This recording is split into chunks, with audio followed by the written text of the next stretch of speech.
tem que torcer. 11 horas 20 minutos. Olá para você, amigo ligado na RPTV, a rede paulistana de televisão. Está começando nesta quinta-feira mais uma edição do RPTV Esportes.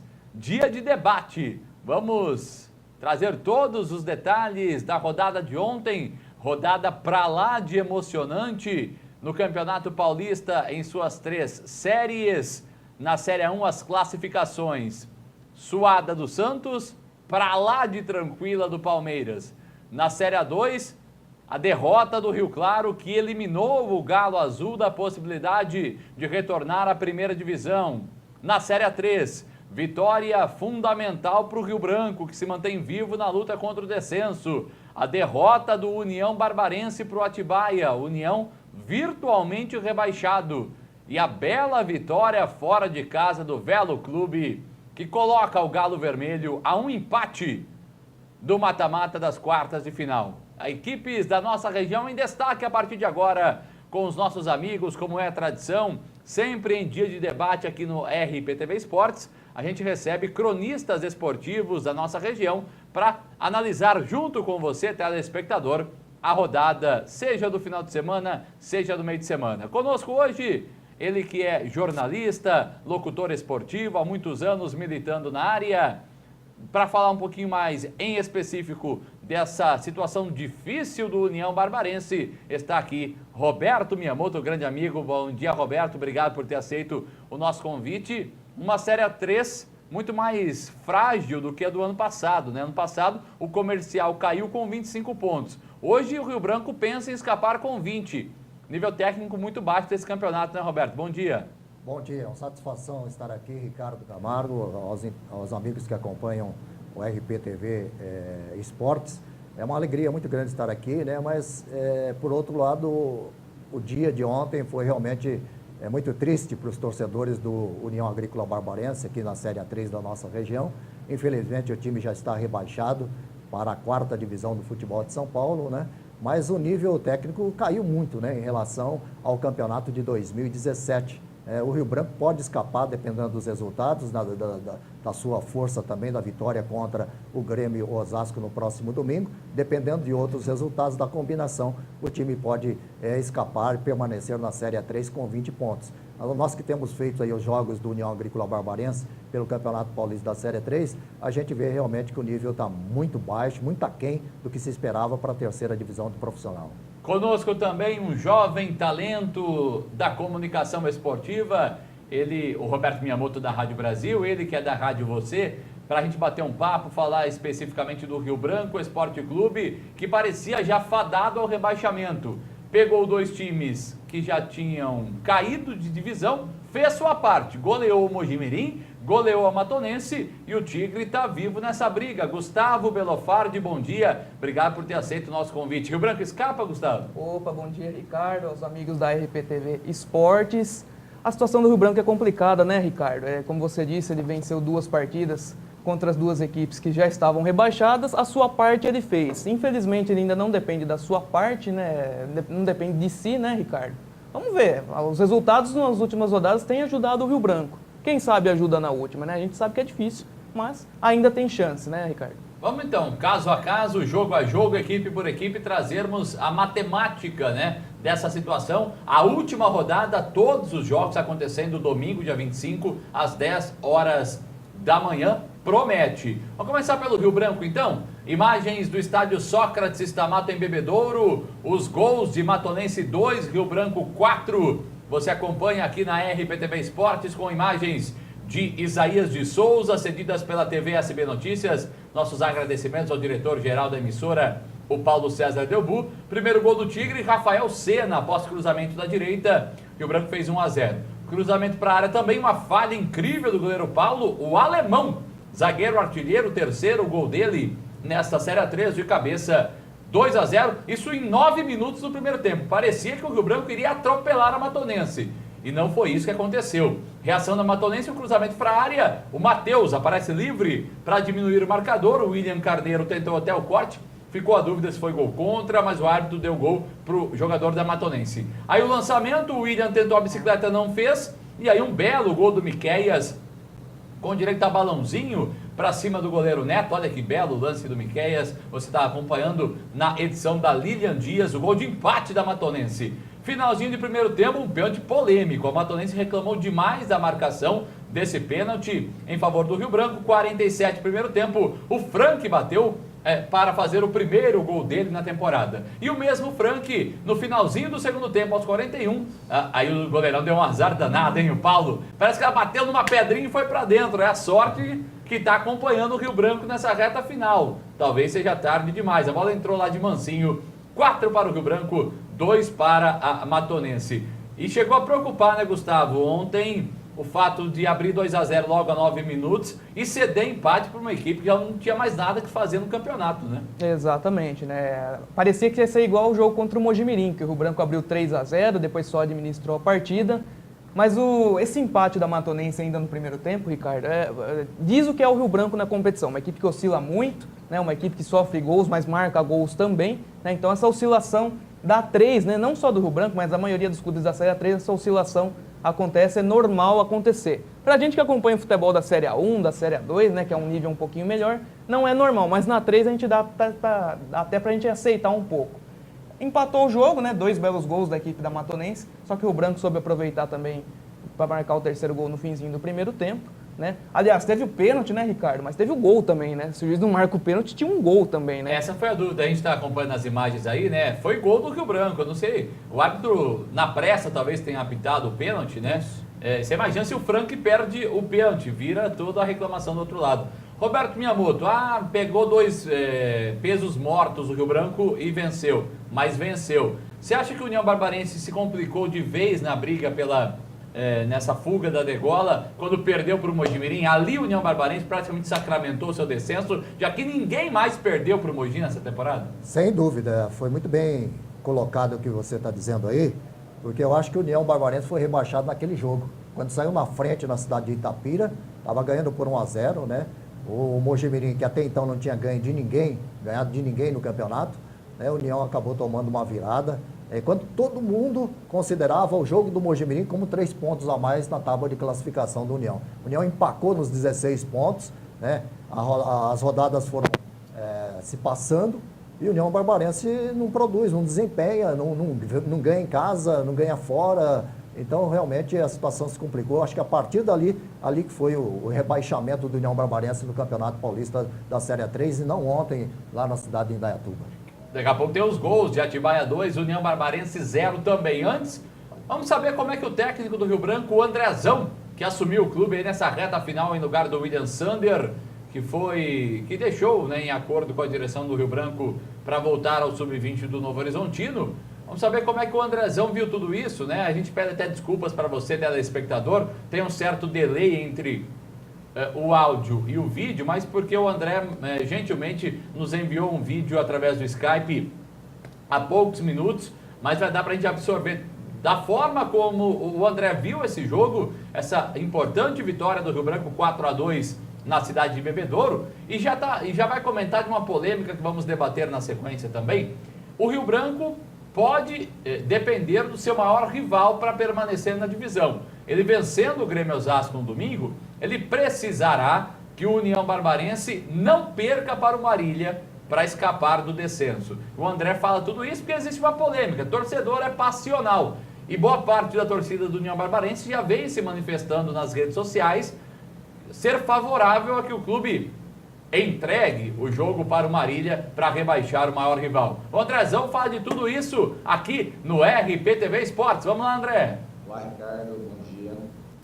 Ricardo, hoje foi uma quarta-feira bastante movimentada, até mesmo na saída daqui de Americana para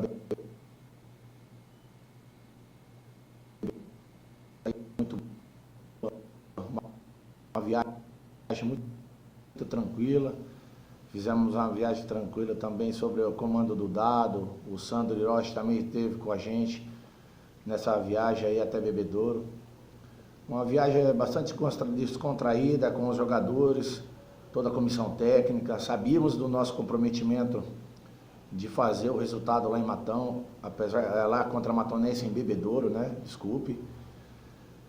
Chegando lá, um sol bastante escaldante, uma temperatura muito alta, mas isso não nos infringiu em nada. Tivemos que entrar em campo, aquecemos e fomos para o jogo. O jogo foi bastante movimentado, até mesmo os 10 primeiros minutos já colocamos um ritmo forte e conseguimos aí estar à frente do resultado com 2-0, depois demos uma cochilada, um vacilo e acabamos aí cedendo o empate. E logo no finalzinho, e acabamos aí fazendo 3-2, voltando para o segundo tempo já mais tranquilo, com um resultado não tão expressivo, mas que sabíamos que tínhamos que impor nosso ritmo e fazer o resultado o mais rápido possível para nos dar a tranquilidade, sendo que a Matonense já não tinha compromisso algum, então jogou bem à vontade, mais do que nós, que tínhamos um comprometimento muito grande de ter o resultado, né? Mas graças a Deus deu tudo certo. No final aí saímos vitoriosos, até mesmo eu tive que ficar fora das 4 linhas por motivos de suspensão de um jogo contra o Barretos. Eu acabei sendo expulso, aí ficou ali dentro das 4 linhas um dado. Até mesmo depois do segundo tempo, o Sandro também já ficou ali junto com ele. E tivemos um feeling muito grande. E falando um pouco mais dessa polêmica aí, deixar de entrar em campo ou jogar e fazer o seu melhor, porque a vida continua. E se fizerem isso, eu acho que é uma questão de ser antiprofissional. E se jogadores estão ali, amanhã ou depois eles precisam, e a diretoria pode precisar de outras situações. Eu acho que isso aí, eu vou até deixar de lado essa polêmica, mas eu acredito que lá tem grandes atletas, profissionais qualificados, como a diretoria também, para não deixar isso, essa chama acabar, entendeu? E eu acho que isso aí é um antijogo. Se não for mesmo entrar em campo, como dizem muitas más línguas aí, eu acho que a Barbarense jamais faria isso, até mesmo o Rio Branco também jamais faria isso, porque honra as suas cores do clube, honra o seu escudo, e eu sou rio-branquense e jamais ia deixar o clube não entrar em campo ou fazer um resultado adverso. Com certeza a gente ia entrar em campo, honrar a camisa, honrar os torcedores que merecem a vitória, até mesmo porque eles vão ali, estão debaixo de chuva, merece todo o respeito, carinho, e o jogador tem que fazer por merecer, até mesmo toda a direção fazer por merecer, a comissão técnica, e dar esse resultado que tanto eles esperam quando chega ao estádio e depara com a equipe dentro de campo, para poder fazer o seu melhor. E nós somos rio-branquenses e jamais deixar essa chama acabar. Você pode ter certeza, Ricardo, que domingo é um jogo bastante importante, é um jogo da nossa vida. Com certeza vamos permanecer na Série A3 2019, vamos fazer nossa parte e deixar que os deuses do futebol aí nos dê mais essa oportunidade para deixar essa chance aí, essa chama nos aflorar até aos 45 minutos do segundo tempo, até às 11h45 no domingo, se Deus quiser aí estar falando com vocês, e com a permanência na Série A3. Avante, Rio Branco. Obrigado ao Andrezão, sempre muito solícito com a imprensa. Antes de a gente entrar nesse debate, nessa polêmica que foi criada, 2 pontos precisam ser colocados, na minha visão. Primeiro, o Rio Branco tem que ganhar o jogo contra o Grêmio Osasco. Antes de mais nada, tem que ganhar o jogo contra o Grêmio Osasco, coisa que ele teve dificuldade para fazer com outras equipes de meio de tabela. O Rio Branco venceu apenas Rio Preto e também a equipe do Monte Azul, né? Times fora da zona de rebaixamento. As outras vitórias foram justamente contra os 3 rebaixados, Mojimirim, Mantiqueira e Matonense. Então, primeira coisa, tem que ganhar o jogo contra o Grêmio Osasco. Segunda coisa, não se pode atribuir uma entrega de jogo de um time que não tem muita qualidade. União Barbarense perder para o Marília em casa, até que ponto é entregar o jogo, até que ponto é normal? O Roberto Miyamoto vai falar sobre isso. Porque a União fez 9 jogos em casa e só ganhou 1, do Mantiqueira, que para mim é o pior de todos os 20 clubes do campeonato. Então, se a União perdeu o jogo, não necessariamente será porque entregou o jogo. Então, isso colocado, É mais ou menos por aí, Roberto, não é? O União, em casa, principalmente, tem vindo muito mal, só ganhou aquele jogo contra o Mantiqueira.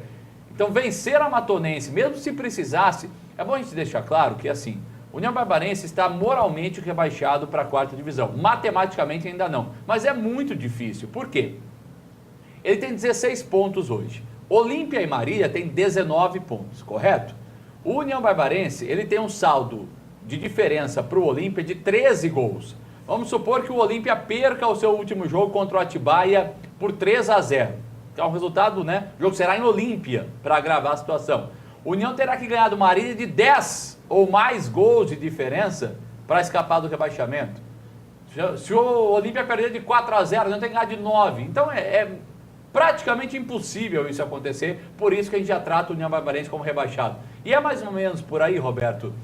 Talvez não tenha nem a questão da entrega do jogo, e sim a falta de qualidade desse time do União, principalmente dentro de casa. A exceção do Jean Natal, que é uma dó, né? O Jean Natal, que trabalha muito bem a bola, camisa 10 do União Barbarense, do goleiro Alan Tobias, que foi uma grata surpresa vindo do campeonato amador, quando é um tapa na cara da diretoria, que não acreditou muito no futebol amador de Santa Bárbara do Oeste, e de mais alguns outros, o Igor no ataque, que tem feito algumas partidas boas, né?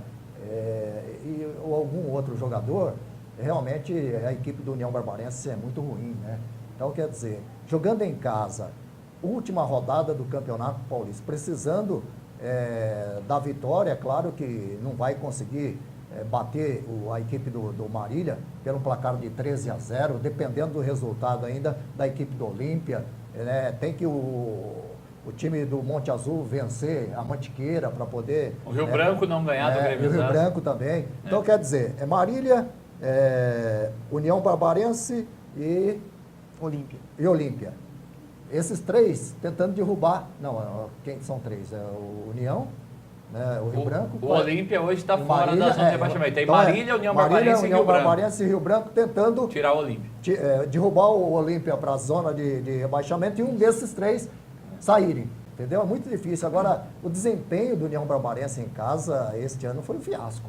Fraquíssimo demais. 9 jogos disputados em casa, apenas uma vitória com um time ruim, muito ruim tecnicamente, que foi a Mantiqueira, né? Depois 3 empates e o restante só derrotas. Então o torcedor não acredita muito nessa história de que o União Barbarense vai conseguir, né, sair do campeonato, pelo menos com uma vitória diante da equipe do Marília, porque o pessoal vem para Santa Bárbara dessas equipes adversárias e jogam tranquilamente como se estivesse jogando nos seus estádios, né, nos seus domínios. União realmente, às vezes até sai na frente do marcador, mas cede o empate, cede a virada muito rapidamente. O time não consegue, né, se manter numa ascensão, né, buscando a vitória contra os adversários, especialmente agora, né, que o time já está rebaixado. Então, quer dizer, essa questão de polêmica na rede social entre a torcida até que é legal, né? Porque torcedor, você sabe, né? O torcedor Rio Branco e União Barbarense é um arquirrival. E se fosse, né, o contrário, ia acontecer a mesma coisa, né? Se fosse União dependendo do Rio Branco, o torcedor ia pedir para entregar do mesmo jeito, né? Claro, mas agora, se o União perder, que pode até ser considerado um fato normal, né? Eu acho que não pode ser considerado como entrega. Agora, quem for assistir a partida, né, vai ver o comportamento dos jogadores dentro de campo, né? Se for aquele time que está jogando, né, essas 18 partidas que nós vimos do Campeonato Paulista da Série 3, mantiver o ritmo, para nós vai ser normal. Agora, vai depender do comportamento. Eu acho que não, né? Mas a União Barbarense não tem essa capacidade toda, né, de tentar fazer esse placar necessário para tentar aí. É uma mega cena a União Barbarense, né? Para se manter na zona a chance da é a Série mesma. 3, é uma em milhões. Não tem condições, realmente o time já está rebaixado. E se perder para o Marília, viu? Eu não acho que vai ser entrega, não. Vai ser com naturalidade, com aquilo que o time vem desempenhando ao longo do campeonato. Gustavo, Oi. Não sei se você pensa igual eu, queria ouvir sua opinião. Eu acho que fica mais para os torcedores também. Assim como o Roberto, eu acho jogador profissional, até porque jogadores do ano que vem podem estar defendendo o Rio Branco e assim sucessivamente. Não vão queimar a carreira por causa de entregar jogo, porque é pedido de torcida. A gente tem 3 casos emblemáticos dessa questão, né? Um para o bem e os outros 2 para o mal do torcedor que pediu.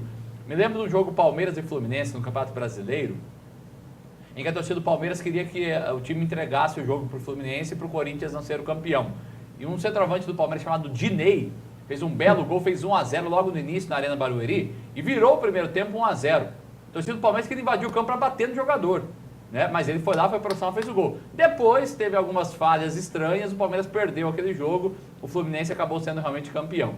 Outros dois casos emblemáticos. O caso Grafite, em 2004, em que o São Paulo já estava classificado. Se perdesse para o Juventus, o Corinthians seria rebaixado no Paulistão, que seria mais grave ainda o rebaixamento. Com 2 gols do Grafite, o São Paulo bateu o Juventus e livrou o Corinthians. O Grafite fez muitos gols com a camisa do São Paulo. Só não é mais ídolo do São Paulo por causa dessa questão. Outro fato emblemático, o Palmeiras, na transição, já com a dona Leila, com a Crefisa, ia cair para a segunda divisão. O Santos foi lá na Bahia, derrotou o Vitória e livrou o Palmeiras do rebaixamento também, e é um rival do Palmeiras. Você acha que isso fica mais na torcida ou pode se refletir dentro de campo? Eu acho que fica mais na torcida, Ricardo, até porque no União Barbarense, né, são pais de família. Como é que o jogador vai olhar para o filho dele e falar, eu entreguei a partida? Eu acho que não tem isso, não. Concordo com o Miyamoto, se o União perder a partida para o Marília, é pela falta de qualidade da equipe do União Barbarense. Não que o Marília seja uma grande equipe, né, que está brigando por título, também está ali mais ou menos nivelado. Mas o União Barbarense, uma vitória em casa que ele tem que fazer o papel de casa, ter uma vitória, é complicado, né? É complicado o União Barbarense. Pode falar. O União, que teve uma temporada aí que não perdia em casa, praticamente era imbatível dentro de Com casa. Com o próprio Claudemir, né, minha Se não me engano, foi em 2012. Eu não estou... No acesso, né? Na campanha do acesso era impressionante a campanha dentro de casa. Realmente. E agora os jogadores, né, tem falado lá no jogo, após a partida lá em Indaiatuba, os jogadores falaram, não, vamos terminar o campeonato com dignidade, né? Com dignidade. Então... E eu acredito nisso, eu acho que o jogador é profissional, ele claro que vem de fora não vai interferir. Eles vão lutar por uma vitória, agora vai depender da capacidade técnica, das condições, né? O time está com a autoestima muito baixa, né? Então o time realmente está muito difícil a situação do União Agrícola Barbarense, mas vamos ver o que vai acontecer nessa última rodada aí, onde tem a expectativa de muitas equipes em jogo, né? E que o Rio Branco não coloque a culpa no União Barbarense por causa da queda, né? Time que deu WO na segunda rodada em casa, porque esqueceu de indicar um outro estádio para mandar a campo, que anuncia parceria no meio do campeonato e rompe com essa mesma parceria depois deles injetarem R$50 mil no clube em uma semana, que demorou demais a dar crédito a Dado Salal, Sandro Hiroshi e Éder Duarte. Então os erros vêm lá de trás, que não se culpe só a União Barbarense por eventual rebaixamento neste domingo. Por falar em União Barbarense, vamos aos gols então? Da vitória do Atibaia ontem 2-0 sobre o União Barbarense na cidade de Indaiatuba. Jackson e Mascote no segundo tempo fizeram os gols com as imagens da TV Falcão. Cruzamento da direita, o Jackson. 2 gols, aliás, muito parecidos, né, Roberto? Queria que você falasse um pouquinho do jogo, você trabalhou pela Rádio Brasil, acompanhou o jogo entre Atibaia e União Barbarense. Olha, eu confesso a você que eu esperava mais desse Atibaia, viu? Eu não sei se porque o time está já classificado tranquilamente na próxima fase, mas ele fez o suficiente para vencer a União Agrícola Barbarense, né? Teve mais volume de jogo, né? A União Barbarense só teve 2 oportunidades reais de gol, né? Uma com o Gia Natal e outra num voleio da do Ricardo Branco, né? Os 2 gols surgiram de jogadas de linha de fundo da equipe do Atibaia, um cruzamento da direita para o Jackson fazer o primeiro gol, e depois, no outro lado, o cruzamento também do Nando, né, e o Mascote empurrando para a rede do goleiro Alan Tobias. Mas eu confesso que eu esperava mais desse time do Atibaia, a exemplo da Portuguesa, que a Portuguesa Santista veio aqui e mostrou realmente que é um time bem trabalhado e que está buscando realmente o acesso. Fosse para eu apostar, eu apostaria em Portuguesa Santista e Capivariano para subir. Capivariano também foi um grande destaque. E muita atenção para o Velo Clube, hein? O Velo tem um treinador de muita qualidade, um treinador de resultado, que é o Kleber Gaúcho. O Velo está a um empate, venceu o confronto direto ontem em São Bernardo por 1-0. Está muito próximo. Os torcedores do Galo Vermelho, que nos acompanham todos os dias, através do canal 8 da NET lá em Rio Claro, estão empolgados. O Kleber Gaúcho é um baita treinador, o Velo chega muito forte. Vamos para fechar o primeiro bloco então, meu caro Leonardo, para a gente soltar a classificação dessa Série A3, para falarmos quem já se classificou, quem já caiu, enfim, um resumo de como está a Série A3 do futebol de São Paulo após 18 rodadas. Só falta uma, domingo 10 da manhã. Primeiro, Portuguesa Santista 41 classificada. Segundo, Atibaia 40 classificado. Terceiro, Capivariano 37 classificado. Quarto, Desportivo Brasil 33 classificado. Quinto, Barretos 33 classificado. Sexto, Noroeste também classificado 31. Até aí tudo resolvido. Sétimo, Velo Clube 29. Oitavo, São Carlos 28. Nono, São Bernardo 26. Décimo, Rio Preto 25. Esses 4 disputam 2 vagas. Ao Velo Clube, que é o clube da nossa região, basta um empate em casa contra o São Carlos. 11º, Taboão da Serra. 12º, Grêmio Osasco com 24. 13º, Monte Azul 22. Já não tem mais nada a fazer no campeonato. A partir daí o bicho pega.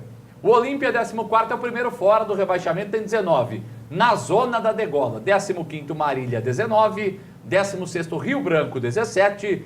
17º, União Barbarense 16.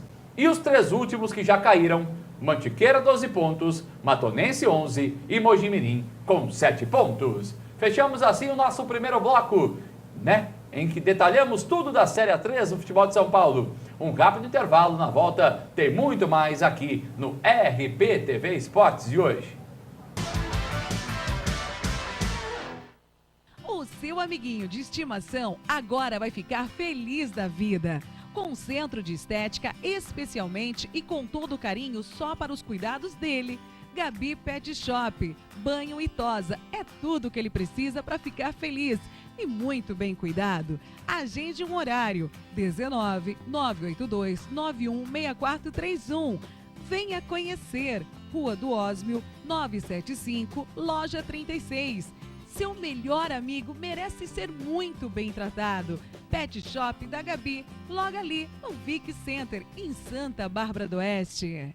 Pesqueiro Feltrin, há mais de 5 anos com as melhores opções da nossa região. Almoço todos os dias, das 11 às 14 horas, inclusive nos feriados. E toda segunda, jantar com muita moda de viola. E a mais completa culinária caipira está aqui. Tá nervoso? Vem pescar. Tá tranquilo? Aqui é o seu lugar.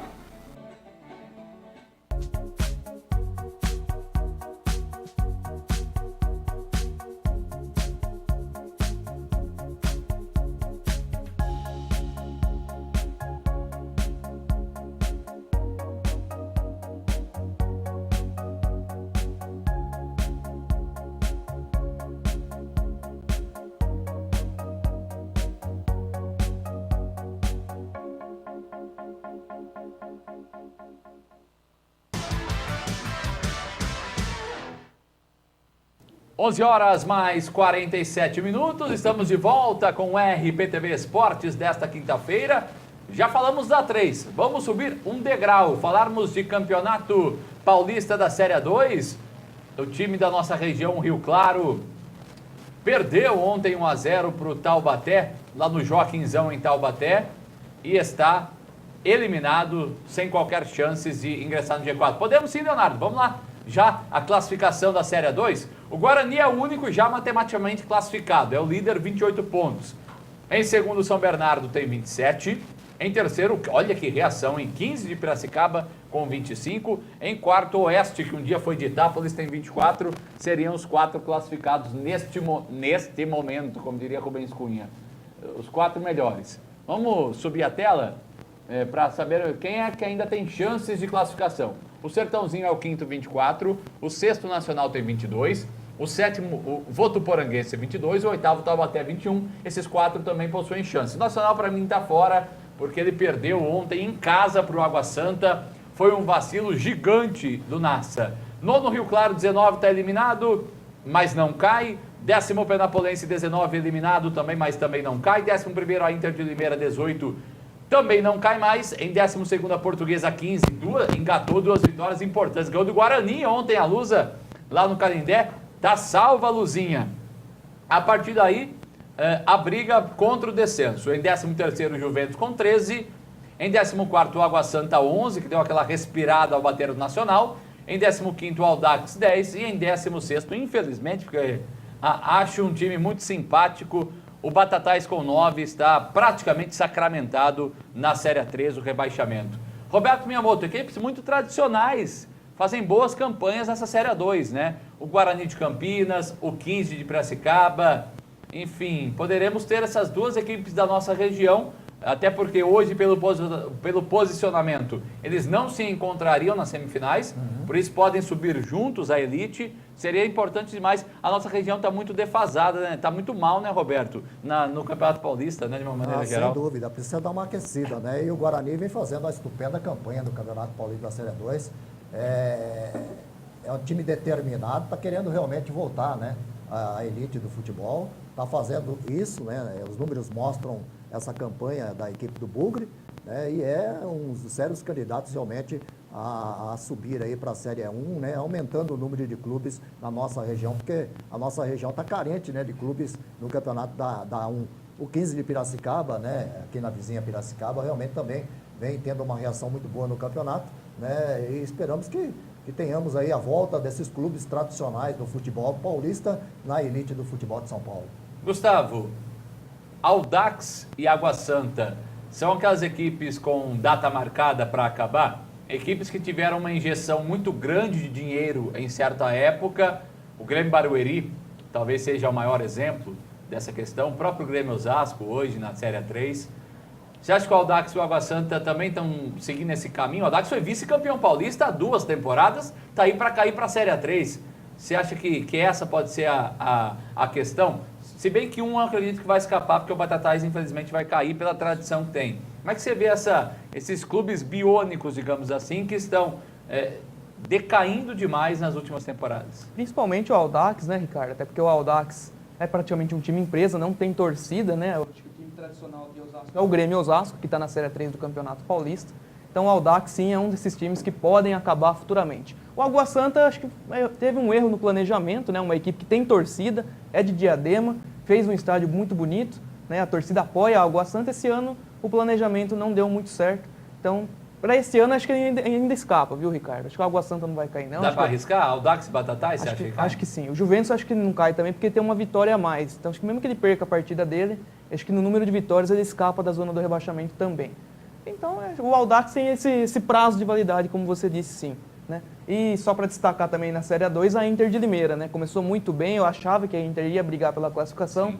Deu uma caída de produção grotesca, né? Muito grande, e agora vai só cumprir tabela nessa última rodada. E mais um recado, assim como o Valdir Ribeiro tem a grande parcela da culpa do rebaixamento do Rio Branco à 4ª divisão se acontecer, presidente do clube que é, o Luiz Balbo lá em Rio Claro e a direção do Rio Claro também tem a sua parcela de culpa. Afinal, vacilo, hein? Deu WO contra o Juventus. O Juventus é um dos piores times do campeonato. Rio Claro não indicou um novo estádio, o Chimitão estava interditado ou punido, né? Por um jogo suspenso, perdeu o mando de campo, enfim. Não indicou outro estádio, perdeu por WO. Tivesse os 3 pontos, ainda estaria na briga perfeitamente para ganhar o último jogo do Nacional e entrar no G4. São vacilos, são pequenos detalhes. Mas uma partida faz muita diferença lá na frente. E estão fazendo toda a diferença no caso de Rio Branco e também de Rio Claro. 11h53, subir mais um degrauzinho, vamos chegar à elite do futebol de São Paulo. Na terça-feira, o São Paulo foi o primeiro a garantir vaga nas semifinais do Paulistão. Ontem, Santos e Palmeiras conquistaram essas vagas. Vamos começar pelo jogo do Santos contra o Botafogo. 0-0 no tempo normal, mesmo placar do primeiro jogo em Ribeirão, fomos aos pênaltis. Aí foi um festival de lambâncias, né? Ninguém queria classificar. O que o Botafogo bateu mal, o pênalti, foi um negócio impressionante. O Gabriel bateu, fez 1-0 para o Santos. E a partir daí o Jamie vai fazer 2-1, 1-1, né? Quase perdeu o pênalti, a bola vai bater na trave e entrar. Foi o único pênalti convertido pelo Botafogo. Aí o Santos só coube administrar o marcador. O Lucas Veríssimo ainda bateu um pênalti na lua. Você está acompanhando aí. Roberto Miyamoto, você esperava mais do Santos ontem? Você esperava um sufoco tão grande do Peixe para passar para as semifinais? Olha, eu achava que o Santos teria mais facilidade, né, em passar para as semifinais do campeonato. E teve muita dificuldade, né? Jogando em Ribeirão Preto já teve essa dificuldade. E jogando ontem, realmente, a situação estava muito complicada. Até achava que o Santos não iria passar, né? Mas nos pênaltis, tudo pode acontecer. E o Santos acabou sendo beneficiado aí por a ineficiência, né, dos jogadores do próprio Botinha, que acabaram chutando os pênaltis para fora. E o Santos está agora nas semifinais do campeonato. Vamos ver o que vai produzir aí os meninos da Vila a partir de agora, né? O Vinícius, cinegrafista nosso aqui da RPTV, ele discorda da minha afirmação. Para ele, todos os pênaltis do Botafogo foram muito bem cobrados ontem na Vila. Não é isso, Vinícius? Tudo certinho, tudo em ordem. Aí o pênalti que o Santos errou, né? O Lucas Veríssimo bateu nas nuvens, mandou lá na praia do Boqueirão, em Santos, a cobrança do pênalti do Lucas Veríssimo, mas o Botafogo estava a fim de estragar festa nenhuma, né? O William perdeu mais um. O Vanderlei não precisou nem defender, né? Ele que é um goleiro que normalmente faz grandes defesas nos pênaltis, todos os pênaltis para fora, não precisou nem fazer esforço. E aí o último pênalti, o Arthur Gomes bateu, 3 para o Santos, 1 para o Botafogo. O Santos se juntava ao São Paulo como os 2 primeiros semifinalistas. O terceiro semifinalista, que moleza, hein? O Palmeiras atropelou o Novo Horizontino no Allianz Parque, 5-0. Teve até gol de papagaio lá no Allianz. O Verdão já havia vencido o primeiro jogo por 3-0 em Novo Horizonte. Está aí o gol do Bruno Henrique, o ex-corintiano Bruno Henrique, que faz uma temporada excelente com a camisa do Verdão, hein? Bruno Henrique, um dos grandes destaques desse time do Roger Machado. Gustavo Belofardi, Palmeiras parece que engrenou de vez, né? Tá fazendo o que se espera dele. Ano passado foi um ano atípico, né? O Palmeiras fechar 2017 sem títulos com todo o investimento que há por trás da dona Leila, da Crefisa. E esse ano parece que o Palmeiras não está querendo deixar sobra para ninguém, não. Passou como um rolo compressor pelo Novo Horizontino. Novo Horizontino, que é a terceira melhor campanha do Campeonato Paulista. Muito bem lembrado, pontos. Não foi contra ninguém, né? Exatamente, né? E conseguiu fazer um bom resultado fora de casa. Eu acho que o Palmeiras, Ricardo, diferente de Santos, Corinthians e São Paulo, ele entrou focado na primeira partida. Eu acho que essas 3 equipes, Corinthians, São Paulo e Santos, acharam que ia ganhar quando quisessem, né? E não é bem assim, futebol não é bem assim. O Palmeiras foi lá em Novo Horizonte, fez um bom resultado. E ontem, que eu achava que o Palmeiras ia tirar o pé, não, ele continuou apertando o pé no acelerador, fez mais um grande resultado, 5-0 na equipe do Novo Horizontino, e chega nas semifinais como um dos favoritos para buscar o título paulista, né? A gente não sabe ainda quem que o Palmeiras enfrenta na próxima fase. Ou é Bragantino ou é São Paulo, né? Exatamente. O próprio Santos pode acontecer, caso o Corinthians vença hoje. É verdade, o Santos. Pode acontecer também. Mas chega como favorito, né? O Palmeiras que vai ter 2 desfalques na próxima fase, né? O Jailson vai estar suspenso na primeira partida. Não vai poder jogar no Allianz Parque, que vai ter show, né? A W Torre ainda tem essa história aí. Escolhe a data, ela manda. Essa questão, né? Essa questão, né, Roberto, é complicada, né? O Palmeiras fala, temos um estádio maravilhoso, e é realmente maravilhoso, mas na hora H que precisa, ele é obrigado a ceder para shows, né? Eles fazem um acordo. Não foi um acordo esportivamente muito legal para o clube, não, né? Financeiramente foi, porque tem um grande estádio, um belo estádio, mas não pode usá-lo, né, na hora que precisa, na hora que mais necessita do torcedor ao lado, o time do Palmeiras acaba tendo que jogar em outro lugar, né? Infelizmente por esse contrato, força de contrato, né? Mas é a parceria, né? No momento que foi assinada a parceria, concordaram com aquilo que está no contrato, o Palmeiras tem que cumprir, né, Ricardo? Perfeito. Então, os 3 grandes fizeram sua parte, uns com mais facilidade, outros com mais sofrimento. Hoje será encerrada a fase de quartas de final. Corinthians e Bragantino jogam em Itaquera às 8 da noite. Primeiro jogo, 3-2 para o Bragantino. Você acha que o primeiro grande cai hoje, Roberto? Eu acho que não. Eu acho que os 4 grandes vão passar para a próxima fase do Campeonato Paulista. Gustavo, algum risco para o Corinthians hoje? Além da vantagem que o Bragantino já tem, o Corinthians precisa vencer por 2 ou mais gols de diferença? O risco existe, né? Até porque se o Bragantino fez 3-2, o Corinthians não fez porque foi dado, né? Ele buscou esse resultado, né? É difícil porque o Corinthians joga em casa, né? Perde poucas partidas, né? Mas vamos ver, pode acontecer. Eu também acho que não, viu, Ricardo? Até porque o Corinthians em casa é uma equipe forte, né? Vai ter 40 mil no estádio, né? Todo mundo entra pressionado, jogadores, arbitragem, então eu acho meio difícil. Sabe, obrigado, viu? Obrigado pela participação. As portas estão sempre abertas aqui para você. Obrigado, Ricardo. Mais uma vez, obrigado pelo convite. E sempre precisar da gente aqui, a gente está à disposição. Muito legal. Roberto Miyamoto, grande parceiro de Rádio Brasil, agora conosco também. Obrigado por ter aceito o convite, viu? Eu que agradeço, viu? Muito obrigado, Ricardo, pelo convite. Estou sempre à disposição. Foi um prazer participar aqui do RPTV Esportes de hoje. Obrigado ao Roberto Miyamoto, obrigado ao Gustavo Belofardi. Toda segunda e toda quinta-feira é isso. debatendo a rodada, você, telespectador, tire as suas conclusões em cima de todos esses temas que foram abordados nesta quinta-feira. O RPTV Esportes volta amanhã, a partir das 11h20 da manhã, já trazendo toda a expectativa para esse domingo repleto de emoções, que vai definir a situação de União Barbarense, Rio Branco e Velo Clube no Campeonato Paulista da Série 3. Até amanhã. Tchau, tchau.